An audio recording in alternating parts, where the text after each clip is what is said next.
De 5 ani, în vocabularul nostru a intrat un cuvânt nou, Brexit. S-a vorbit atât de mult despre acest fenomen, încât acum că este gata, nici măcar nu mai vrem să mai știm detaliile întregii situații. Totuși, este bine să fim informați. 1 ianuarie 2021 este data de la care Marea Britanie se va guverna după reguli proprii, pentru că s-a încheiat și perioada de tranziție a ieșirii din Uniunea Europeană. Când facem această filmare, încă nu știm dacă se va găsi un acord în negocierile care se duc pentru relația viitoare dintre cele două părți. Am discutat cu Neil McGregor, președintele Camerei de Comerţ Româno-Britanice, despre așteptările comune. Sunt Cristina Cileacu. Începe Pașaport diplomatic.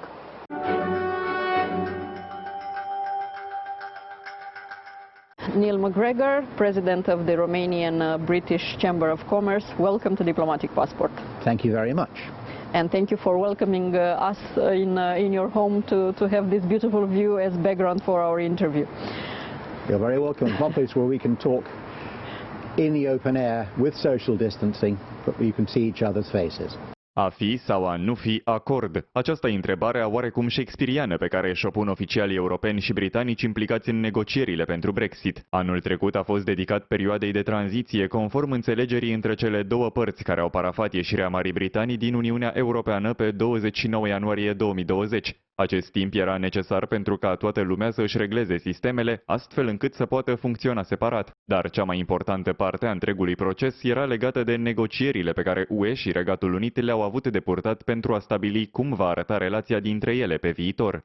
Au fost discuții nesfârșite, întâlniri fizice și online, pentru că pandemia de COVID-19 a adăugat negocierilor un grad de dificultate în plus. Au fost cine, prânzuri și telefoane la nivel înalt între liderii celor două entități, promisiuni și încurajări reciproce, deadline-uri de închidere a negocierilor depășite într-una, dar răspunsul legat de acordul pentru Brexit s-a lăsat așteptat. 1st of January is the day when the Brexit transition period is officially ending. But in the day we are filming this interview, we still don't know if it's going to be a deal or no deal type of Brexit. What is this meaning for the businesses in both UK and the EU? Well, first, I would say that, in the words of our friends in the embassy, the UK has left the European Union. We haven't left Europe, and we'll be just as friendly, if not more so, with our friends in Europe in the future as we have been in the past. One might say that there are some couples who, when they're in a marriage that doesn't work, they row tremendously. Once they're out of the marriage, they become decent friends or workable friends. Perhaps that'll happen here. Now, as regards what will happen on the 1st of January, as you've said, we still don't know. Businesses hate uncertainty, but the reality is that business requires planning. We're now much less than a month away from the end of the month when it's all going to happen, or so we're told. Businesses should already have contingency plans in place for what is called no deal. In fact, it isn't no deal because it'll be what's called WTO terms, trading under the World Trade Organization, or as some have called it, Aussie rules, the Australian deal. Yeah. So there's something in place. We would much prefer to have it all settled nicely in advance, but as a commercial lawyer, I know negotiations usually go down right to the wire. I can't see anything happening differently here. Ieșirea Marii Britanii din piața unică europeană s-a făcut la data fixă, 31 decembrie 2020. Dar ce înseamnă de fapt piață unică? Statele Uniunii Europene au creat un bloc în care cele mai multe bariere comerciale pentru mărfuri au fost eliminate. În plus, sunt respectate politici comune pentru libera circulație a factorilor de producție, adică muncă și capital, a întreprinderilor și serviciilor, dar și reglementarea produselor. Pe lângă toate acestea, lucrul în piața unică stimulează concurența, crește eficiența, îmbunătățește calitatea mărfurilor și ajută și la reducerea prețurilor. Ce se întâmplă când toate aceste avantaje dispar? We keep on hearing that the cost will be very big for European Union if there is a no deal, but it would be even higher for United Kingdom. How hard will it be the life in United Kingdom if there is a no deal Brexit? I personally don't see a huge change for most people. Yes, there may be queues at the ports, but there already are queues at the ports. I'm hearing from some members with businesses involved in logistics and transport that they're hiring more people to cope with the customs formalities, so there's good news there. It's very hard to say at the minute what the effect is going to be because things are clouded by the COVID pandemic and the lockdown. So yes, I can say with certainty that businesses in the UK in hospitality are suffering greatly. I can believe that many of those will not survive. That clouds the position. Whether it will be changed because of Brexit is a very hard thing to say at the moment. Angajații cu sau fără studii superioare, pe termen lung sau sezonieri, sunt foarte importanți pentru afacerile britanice. Lucrătorii din estul Europei au avut de înfruntat tot felul de chestiuni, de la rasism la aprecieri sincere. Migranții au fost considerați pe nedrept și unul dintre motivele pentru care Brexit-ul trebuia să fie făcut. Timpul a dovedit cât de greșite au fost aceste acuzații. În orice caz, felul în care se fac angajările cetățenilor europeni în Regatul Unit se schimbă de la 1 ianuarie. Practic, cei care plecau pur și simplu în Marea Britanie să își caute de lucru nu vor mai putea să facă asta. Sunt alte reguli pentru că britanicii își doresc mai mult control asupra intrărilor cetățenilor străini în țara lor, dar oricât de complicat sună, sistemul este de fapt destul de simplu și poate fi accesat online. If you listen to the UK TVs and radios, you can hear a lot of announcements from your government towards the businesses to be aware of the fact that 1st of January will kind of change a lot of things in the relations with the EU and also the employment part. Yes. Of course, United Kingdom has a lot of people working there from Eastern Europe, Romania including. What is the advantage and what is the disadvantage for UK if they are going to, I don't know, to change the method they use to employ people from the rest of EU? It's political in part, the perception that there's a lack of sovereignty, not controlling our borders and who comes in. Now, the reality is that the people who have come to the UK to work from this part of the world are very valuable people. They're the ones who've got the initiative to get up and go and make a better life for themselves in another market. So my experience is that they tend to be extremely valuable, good quality people. Possibly it's Romania's disadvantage that that kind of person leaves. In the chamber, we're hoping people will come back and work in Romania after the experience of working abroad. Yes, there is a problem with people coming in who are of criminal tendencies, and that's also a matter which I think is of concern to everybody. Now, whether or not we'll have better security in the borders, for people to come in who we want to come in, and for those who we'd rather stay abroad not to, we'll have to see what happens in the future. I'm hearing various stories about how effective the border controls are. We'll need to see. But of course, some of those coming in and causing problems in the UK are not from the European Union already. So a lot of this discussion is politics, in my opinion. Businesses, I'm sure, will find the right people, whether they're coming from another country, whether they're already in the UK. But will the people, the ordinary people, understand that migrants don't have anything against them and the migrants are working there and so on? Because we are noticing again in United Kingdom racism and some actions against migrants. There's always, unfortunately, a minority of people who have views that I don't care for, and I'm sure that most British people don't care for. And unfortunately, these people are always with us in any country. There's a degree of xenophobia. My impression is that it's no worse than it was 10 years ago. I go back regularly, I listen to people. I'm the one who goes and talks to me about how wonderful Romania is to my friends in the UK. I talk to people who are from Romania in the UK, I haven't had reports from the ones I've spoken to that there's a particular issue. Și totuși, de ce durează atât de mult timp să se ajungă la o înțelegere între Uniunea Europeană și Regatul Unit pentru a ști cum va funcționa relația în viitor? Au fost 4 puncte importante care nu își găseau rezolvarea, dar au mai rămas pe lista scurtă doar 2. Primul este despre concurența echitabilă pe piața unică. Mai clar, asta înseamnă că Uniunea Europeană vrea ca Marea Britanie să aibă acces la această piață doar dacă respectă regulile europene.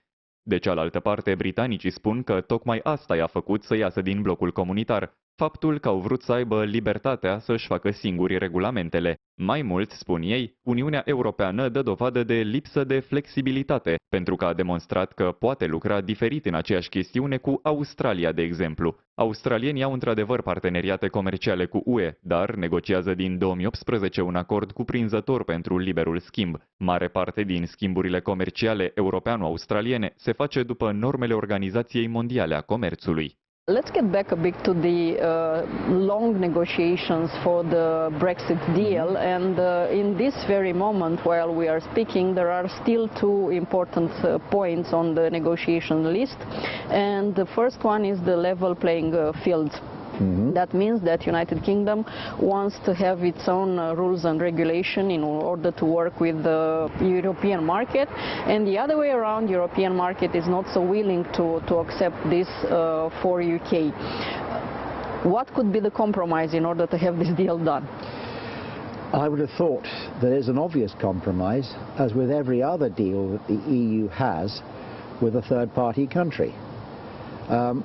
One would think it would be surprising that the European Court of Justice could police a trade deal, let's say, between the European Union and Australia.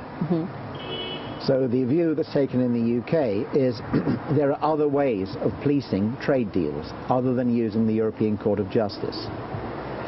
Now, the ECJ, for all its merits, is seen by those who are keen to recover sovereignty and be independent from the EU as still being part of where we were before Brexit. So I don't see that being a workable solution from the UK point of view. As I said, why leave if we're still subject to the European Court of Justice? So looks like it's not going to be such an easy deal to be made. And the other point... I think it is. It is? I think it should be much easier once the politics is taken out. And that's an impossible thing to say, obviously. Pescuitul este problema numărul 2, care are nevoie de lămuriri în negocierile comune UE-UK. De la 1 ianuarie 2021, Marea Britanie devine un stat de coastă independent. În baza acestui fapt, membrii britanici ai industriei de pescuit au cerut un acces mai mare la zona maritimă care era împărțită cu Uniunea Europeană până la final de 2020. Flotele statelor membre UE pot pescui în zonele economice exclusive ale tuturor celorlalți membri, cu excepția apelor teritoriale. Cum Regatul Unit nu mai este parte din acest aranjament, fără o reașezare a lucrurilor, situația rămâne în coadă de pește. The second point on the list of negotiation is the fishery, which represents 0.1 from the British GDP and something like, I don't know, 12,000 working place. So it doesn't sound like a lot. Why is so important? Because we did hear Boris Johnson, your Prime Minister, saying that even the Royal Navy is ready to keep the European boats out of the British waters if the no deal is in place. I think it was another politician, not the Prime Minister, who said that. And not all politicians are entirely, let's say, reasonable in what they say. Now, fishing is an interesting one. I grew up in a small town in Scotland which had a large fishing fleet. It has no longer. So, rather oddly perhaps, the point of view in Scotland was that Scotland did not want to leave the European Union, but I think the fishing sector thought it wouldn't be a bad idea to get out of the common fisheries policy. It's a small issue for the UK in terms of jobs. It would be better if we had more jobs in fishing if people want to do that. It's more of an issue, I think, for our European neighbours who fish in UK waters and how they can get access. Now, again, there are ways of doing this. One can have I suspect, foreign capital in a UK company that has fishing boats. There are ways of fixing this, but my impression is that the fishing issue is more a matter of politics of certain European countries rather than a UK issue.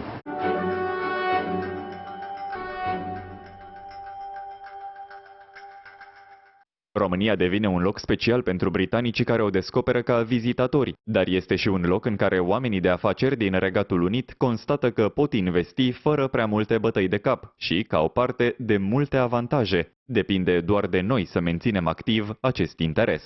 Let's go back to Romania and to see how Brexit will affect a no deal. Brexit will affect the business investments here in our country. Except insofar as there is any adverse effect on the UK economy, and I suspect that the bigger effect is COVID rather than Brexit. I can't see any effect whatsoever. I can actually see an advantage because one of the pillars of investment in a foreign country is a bilateral investment protection treaty. The UK has had such a treaty with Romania for many years before EU accession. Now, there have been doubts expressed that these agreements are compatible with the single market. Now that we're out of the single market, I can see no reason why there can't be a continuing investment protection treaty between the UK and Romania. And advising foreign investors on their investments in Romania, having that degree of stability from that kind of treaty is an important thing. So I will be saying to my clients and potential clients in the future, look, Brexit is done. Invest in Romania. It's a good place to invest. It's got a wonderful economy that's growing.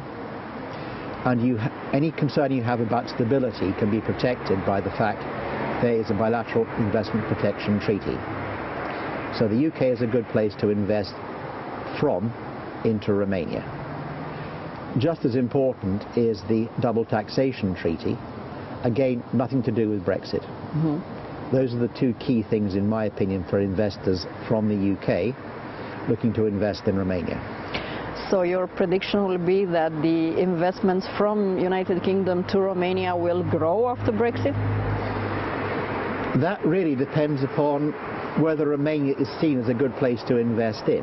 I would say that investors like stability, and insofar as there is doubt over being a stable government, and once that government is in place, will it follow policies that are business friendly and predictable and have consultation? Those are much more issues of relevance for foreign investors looking at Romania. And what are the main areas where, let's say, there is interest from people of Britain to invest in Romania? The things I see in my capacity as chairman of the chamber, firstly, information technology, IT. You have hubs here. You have one of our new members, London Stock Exchange Group, have opened up a back office hub. In competition with other cities in Europe and elsewhere, Bucharest was chosen. You have the tech cluster up in Cluj-Napoca. You've got similar clusters up in Iași and in Sibiu. So IT is a very hot area, I think, because you speak such excellent English in Romania. There's a 2-hour time difference, and you've got talented people. So certainly IT. Energy, I would say, is also a very good area. Traditionally, it's been hydrocarbons, oil and gas. There's still that interest, although I can see much more coming in green energy. You have the good recent experience of renewable energy, particularly wind power, to some extent solar. I can see that growing as well and being of interest to British investors. Agriculture is the breadbasket of this part of Europe. I can clearly see also interest among investors in growing things here. Final question to end up, let's say, in a more optimistic note, our interview, because as I said in the beginning, when we are filming this, we still don't know if we are going to have a deal on Brexit. Will it be the end of the world if a no-deal Brexit will happen? Absolutely not. Yes, there will be disruption, there will be changes, but we will find a way forward and make it work. Thank you so much for this interview. Thank you very much indeed.